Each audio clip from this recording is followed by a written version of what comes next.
কাজী মাহিন ভাই ভৈরব থেকে ফোনটি পাঠিয়েছেন। আসলে উনার খুবই প্রয়োজন হচ্ছে এটির ভিতরে যে ডকুমেন্ট রয়েছে, ডাটা এবং কি সেই সাথে আসলে চান যে সবাই সবার ফোনটি রিপেয়ার হোক। কেউই কিন্তু চান না যে ফোনটি রিপেয়ার না হোক।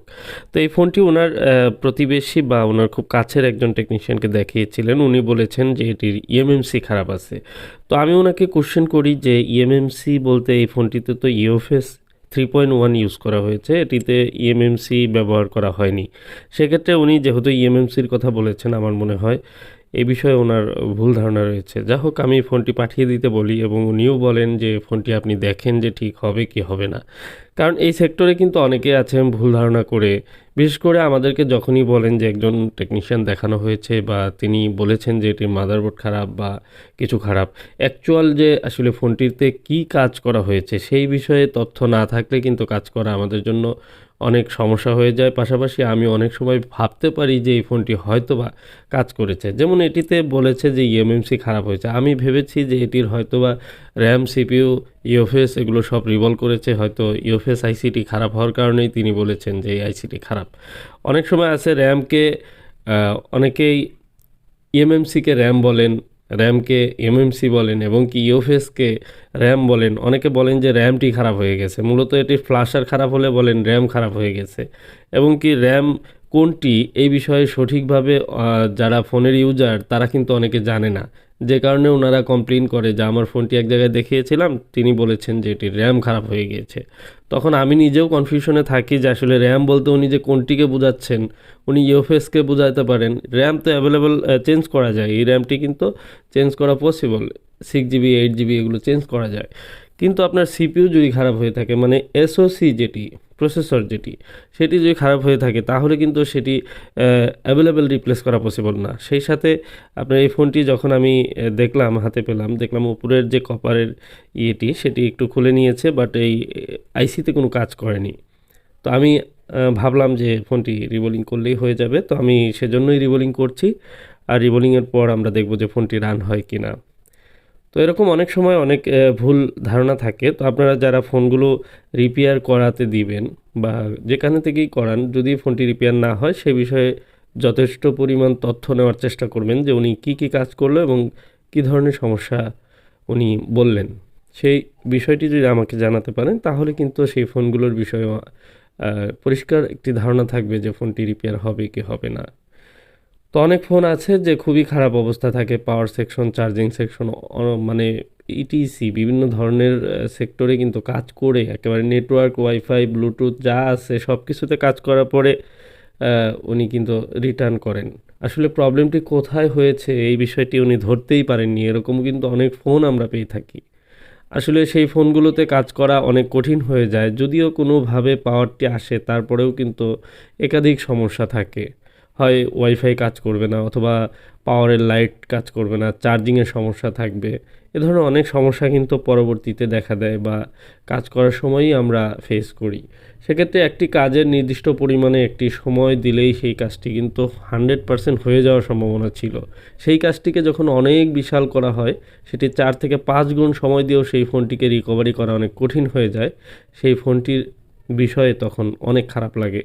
আসলে তখন মনে হয় যে এই ফোনগুলো আর নিবই না।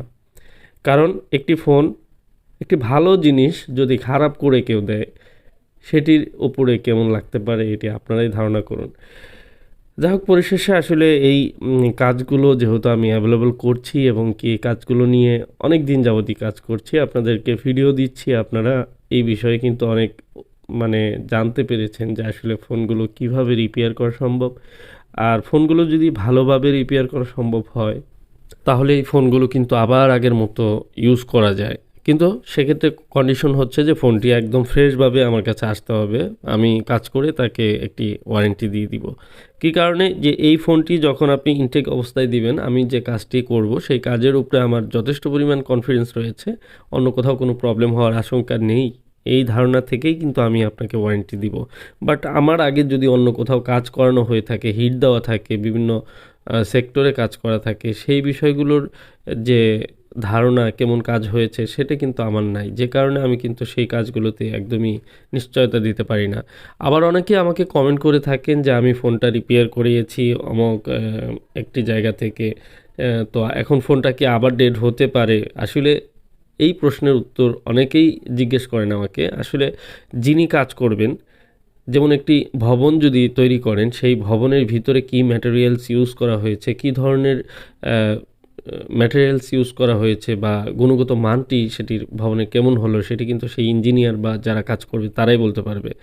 ভবনটি বাহিরে হয়ে যাওয়ার পর চাকচিক্য করে আপনাকে রংচং করে দেওয়ার পর আপনি কিন্তু এটি বলতে পারবেন না যে এটির ভিতরে কী আছে এবং কতদিন এটি লাস্টিং করবে।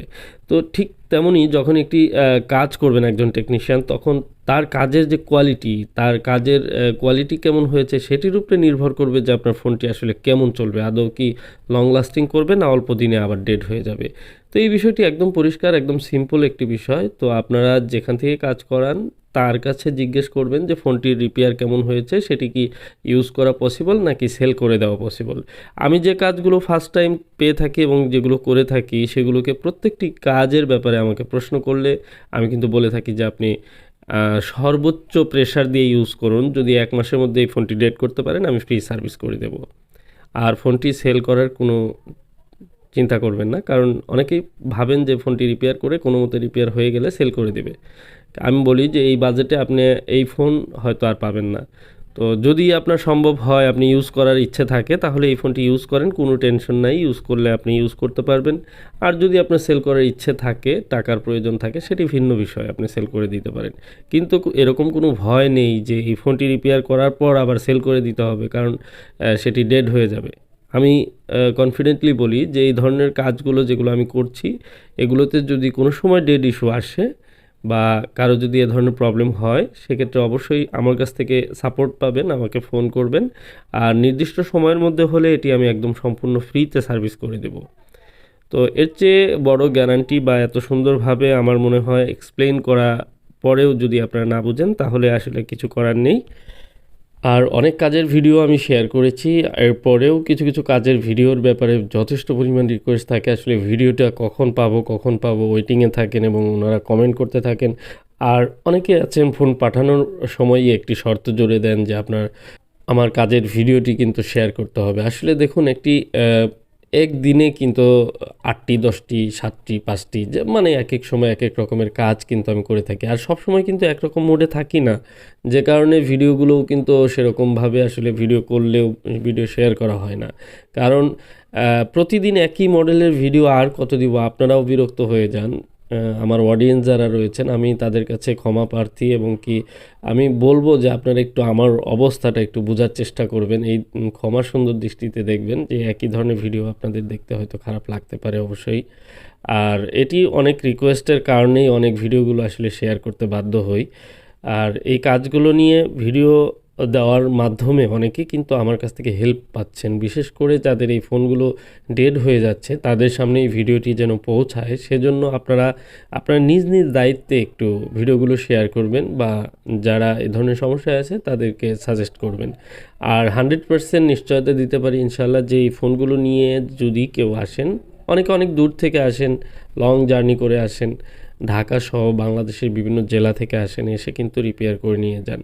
তো নিশ্চয়তা দিচ্ছি ফার্স্ট টাইম আমার কাছে আসলে ইনশাল্লাহ ফোনটি রিপেয়ার হয়ে যাবে, টেনশনের কোনো কারণ নেই। আর এই যে ফোনটি সিপিইউ র্যাম রিবোলিং করে ইনস্টল করলাম, তো এবার আমি একটু ঠান্ডা করে তারপরে আমি চেক করব যে ফোনটি রান হয় কিনা। দেখুন, এই ফোনগুলোতে আমি যেহেতু নিশ্চয়তা দিচ্ছি, আমি চেষ্টা করি যে প্রতিটি ফোনই যেন এক চান্সে সুন্দরভাবে রান হয়ে যায়। আর এই ফোনগুলো অনেক সময় আছে যে অনেকেই সিপিইউ রিবোলিং করে লাগানোর পর অন হচ্ছে না, আলহামদুলিল্লাহ দেখুন অন হয়ে গেছে। তো সিপিইউ রিবোলিং করে অন হচ্ছে না বা র্যাম ইনস্টল করার পর যখন অন না হয়, তখন অনেকেই বলেন যে র্যামটি খারাপ হয়ে গেছে, র্যামটি রিপ্লেস করতে হবে। সেই সঙ্গে সঙ্গে দেখা যায় র্যাম রিপ্লেস করে আবার রান হয়। এর মানে র্যামটি ইনস্টলমেন্ট হয়তো ভালো ছিল না, হয়তো সেটি অ্যাগেইন রিভলভ করে লাগালেই কিন্তু রান হয়ে যেত। অনেকেই অবজেকশন করে এবং অনেকে বলে থাকেন যে র্যাম চেঞ্জ করা হয়েছে বা র্যামটি খারাপ ছিল। তা আমি একটি কথা বলবো যে এটির কিন্তু 99% ফোনের কিন্তু র্যাম ভালো থাকে। যদি খারাপ হয় সেটি আপনার রিমুভ করতে গিয়ে হয়তো খারাপ হতে পারে, কিন্তু র্যাম কিন্তু একেবারে ড্যামেজ হয় না। ফিজিক্যালি ড্যামেজগুলো আমাদের হাতে হতে পারে, বাট অটোমেটিকলি হয় না। যাই হোক, র্যাম রিপ্লেস করে তারপরেও তো আপনার ফোনটি যাদের রান হয়েছে তাদের সৌভাগ্য যে আপনি ফোনটি ইউজ করতে পারছেন। তবে অবশ্যই ভালো রিপেয়ার শপ বা যারা এই কাজগুলো প্রতিনিয়ত করছেন তাদের সাথে আপনারা কন্ট্যাক্ট করে ফোনগুলো রিপেয়ার করাবেন, তাহলে প্রতিটি ফোনই কিন্তু রিপেয়ার হওয়া সম্ভব। তো আপনারা চাইলে আমার সাথেও কন্ট্যাক্ট করতে পারেন, আমার হোয়াটসঅ্যাপ নাম্বারটি দেওয়া থাকবে। আপনারা যদি আপনাদের ফোনগুলো এরকম ডেড ইস্যু নিয়ে থাকেন এবং প্রসেসর রিলেটেড কোনো ইস্যু থাকে তাহলে অবশ্যই আমার সাথে কন্ট্যাক্ট করতে পারেন। আর যারা এই ফোনগুলো কোথাও দেখিয়েছেন হয়নি, তারা ভালোভাবে খোঁজখবর নিয়ে তারপরে ফোন করবেন। তো আজকের মতো ভিডিওটি এ পর্যন্তই। অনেক তাড়াহুড়া করে একটি ভিডিও করলাম।